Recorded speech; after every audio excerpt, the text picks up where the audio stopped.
ನಮಸ್ತೆ ಮಕ್ಕಳೇ, ನನ್ನ ಚಾನೆಲ್ಗೆ ಸ್ವಾಗತ. ಇವತ್ತಿನ ವಿಡಿಯೋದಲ್ಲಿ ಎಸ್ ಜಾನಕಿಯವರ ಕುರಿತು ಸಂಕ್ಷಿಪ್ತ ಜೀವನ ಚರಿತ್ರೆ 2026. ಬನ್ನಿ ಇವತ್ತಿನ ವಿಡಿಯೋ ತಡ ಮಾಡದೆ ಶುರು ಮಾಡೋಣ. ಇಲ್ಲಿ ಮೊದಲನೇದಾಗಿ ಅವರ ಹೆಸರು ಎಸ್ ಜಾನಕಿ.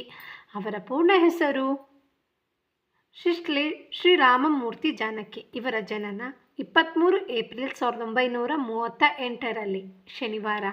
ಹಾಗೆ ಸ್ಥಳ ಆಂಧ್ರ ಪ್ರದೇಶದ ಗುಂಟೂರು ಜಿಲ್ಲೆಯ ಶೆಪ್ಪಲ್ಲಿ. ತಂದೆಯ ಹೆಸರು ಶ್ರೀರಾಮಮೂರ್ತಿ, ತಾಯಿಯ ಹೆಸರು ಶ್ರೀಮತಿ ಸೀತಮ್ಮ. ಹಾಗೆ ಇವರ ವಿವಾಹ 1959 ಆಗಿದೆ. ಹಾಗೆ ಪತಿಯ ಹೆಸರು ವಿರಾಮ ಪ್ರಸಾದ್. ಹಾಗೆ ಇವರು 1997 ನಿಧನ ಹೊಂದರು. ಹಾಗೆ ಇವರ ಮಕ್ಕಳು ಒಬ್ಬನೇ ಒಬ್ಬ ಇರೋದು. ಅವನ ಹೆಸರು ಮುರಳಿ ಕೃಷ್ಣ ಅಂತ. ಅವನ ಹೆಸರು ಏನು? ಮುರಳಿ ಕೃಷ್ಣ. ಶಿಕ್ಷಣ ಬಂದು ಪ್ರಾಥಮಿಕದಲ್ಲಿ ರೆಪೆಲೆ ಗುಂಟೂರಲ್ಲಾಗಿದೆ. ಹಾಗೆ SSLC ಕೊಲ್ಲೂರು ಅಂದರೆ ಕೃಷ್ಣ ಜಿಲ್ಲೆಯಲ್ಲಾಗಿದೆ. ಹಾಗೆ ಇವರ ಸಂಗೀತ ಅಭ್ಯಾಸ ನೋಡೋದಾದರೆ ಇವರು ಯಾವ ವಯಸ್ಸಿನಲ್ಲಿ ಸಂಗೀತ ಅಭ್ಯಾಸ ಶುರು ಮಾಡಿದ್ರು ಅಂದರೆ 3ನೇ ವಯಸ್ಸಿನಲ್ಲಿ. ಹಾಗೆ ಸಂಗೀತದ ಗುರುಗಳು ಯಾರು ಅಂದರೆ ಪೈಡಿ ಸ್ವಾಮಿ. ಹಾಗೆ ಚೆನ್ನೈಗೆ ವಲಸೆ ಯಾವತ್ತು ಹೋದ್ರು ಅಂದರೆ 1950ರ ದಶಕದ ಮಧ್ಯಭಾಗದಲ್ಲಿ ಹೊರಟರು. ಹಾಗೆ ಸಂಗೀತದಲ್ಲಿ ಸ್ಪರ್ಧೆ 1956 ಆಕಾಶವಾಣಿಯಲ್ಲಿ ಕೊಟ್ಟಿದ್ರು ಅಂತ ಸಂಗೀತ. ಇವರ ವೃತ್ತಿ ನೋಡೋದಾದರೆ ಅವರು ಗಾಯಕಿಯಾಗಿದ್ದರು. ಹಾಗೆ ಹಾಡಿದ ಭಾಷೆಗಳು ಒಟ್ಟು 17.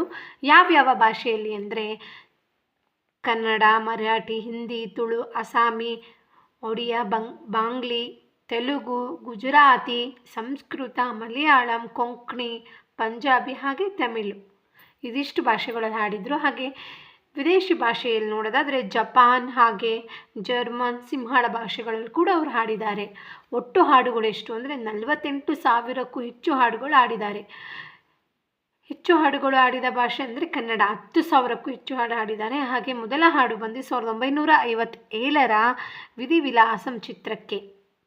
ಮೊದಲ ಕನ್ನಡ ಹಾಡು ಬಂದು 1957ರ ಶ್ರೀಕೃಷ್ಣ ಗರುಡಿ ಚಿತ್ರಕ್ಕೆ ಬಂದಿದೆ. ಹಾಗೆ ಕೊನೆಯ ಹಾಡು 2016ರ 10 ಕಲ್ಪನಾಕಲ್ ಮಲಯಾಳಂನಲ್ಲಿ ಹಾಡಿದ್ದಾರೆ. ಹಾಗೆ ಯಾರ ಜೊತೆ ಹೆಚ್ಚು ಗಾಯನ ಹಂಚಿಕೊಂಡಿದ್ದಾರೆ? SP ಬಾಲಸುಬ್ರಹ್ಮಣ್ಯಂ. ಹಾಗೆ ಎಷ್ಟು ದಶಕದ ಕಾಲ ಹಾಡಿದರು ಅಂದರೆ 6 ದಶಕಗಳ ಕಾಲ ಹಾಡಿದರು ಅಂತ. ಪ್ರಮುಖ ಪ್ರಶಸ್ತಿಗಳು ಮತ್ತು ಗೌರವ. ರಾಷ್ಟ್ರೀಯ ಚಲನಚಿತ್ರ ಪ್ರಶಸ್ತಿ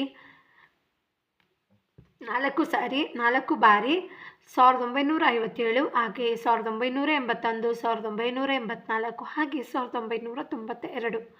ರಾಜ್ಯ ಚಲನಚಿತ್ರ ಪ್ರಶಸ್ತಿಗಳು ಒಟ್ಟು 33 ಬಂದಿದೆ.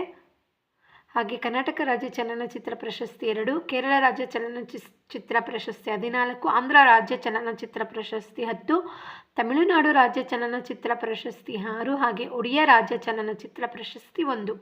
ಗೌರವ ಡಾಕ್ಟರೇಟ್ ನೋಡೋದಾದರೆ ಮೈಸೂರು ವಿಶ್ವವಿದ್ಯಾಲಯ. ಹಾಗೆ ಕಲೈ ಮಾಮಣಿ ಪ್ರಶಸ್ತಿ ಅಂದರೆ ತಮಿಳುನಾಡು ಸರ್ಕಾರ ಕೊಟ್ಟಿದೆ. ಹಾಗೆ ಗಾಯನ ವಿಶೇಷತೆ ನೋಡೋದಾದರೆ ಧ್ವನಿ ಬದಲಾವಣೆ, ಶಾಸ್ತ್ರೀಯ ತರಬೇತಿ ಇಲ್ಲದ ಪ್ರತಿಭೆ ಇವರು. ಹಾಗೆ ನಿವೃತ್ತಿ ಘೋಷಣೆ ಮತ್ತು ಸ್ಥಳ ನೋಡೋದಾದರೆ 28/10/2017 ಮೈಸೂರಲ್ಲಾದರು. ಹಾಗೆ ಏನೆಂದು ಪ್ರಸಿದ್ಧಿ? ದಕ್ಷಿಣ ಭಾರತದ ಕೋಗಿಲೆ. ಇವರು ನಿಧನ ಯಾವಾಗ ಅಂದರೆ 11 ಜುಲೈ 2026. ಹಾಗೆ ಒಟ್ಟು ವಯಸ್ಸು ಇವರಿಗೆ 88 ವರ್ಷ. ಹಾಗೆ ಅಂತಿಮ ಸಂಸ್ಕಾರ 12 ಜುಲೈ 2026 ನಡೆದಿದೆ. ಎಸ್ ಜಾನಕಿ ಅವರ ಕುರಿತು ಸಂಕ್ಷಿಪ್ತ ಜೀವನ ಚರಿತ್ರೆಯ ಬಗ್ಗೆ ವಿಡಿಯೋ ಮುಗಿದಿದೆ. ನಿಮಗೆ ನನ್ನ ವಿಡಿಯೋ ಇಷ್ಟ ಆಯಿತು ಅನ್ಕೋತೀನಿ. ಇಷ್ಟ ಆದರೆ ಪ್ಲೀಸ್ ಲೈಕ್ ಮಾಡಿ, ಫ್ರೆಂಡ್ಸ್ ಎಲ್ಲ ಶೇರ್ ಮಾಡಿ. ಚಾನಲ್ ಸಬ್ಸ್ಕ್ರೈಬ್ ಮಾಡ್ಕೊಂಡಿಲ್ಲ ಅಂದರೆ ಸಬ್ಸ್ಕ್ರೈಬ್ ಮಾಡ್ಕೊಂಡು ನೋಡಿ. ಖಂಡಿತವಾಗಿ ಮುಂದಿನ ವಿಡಿಯೋದಲ್ಲಿ ಸಿಗೋಣ. ಧನ್ಯವಾದಗಳು.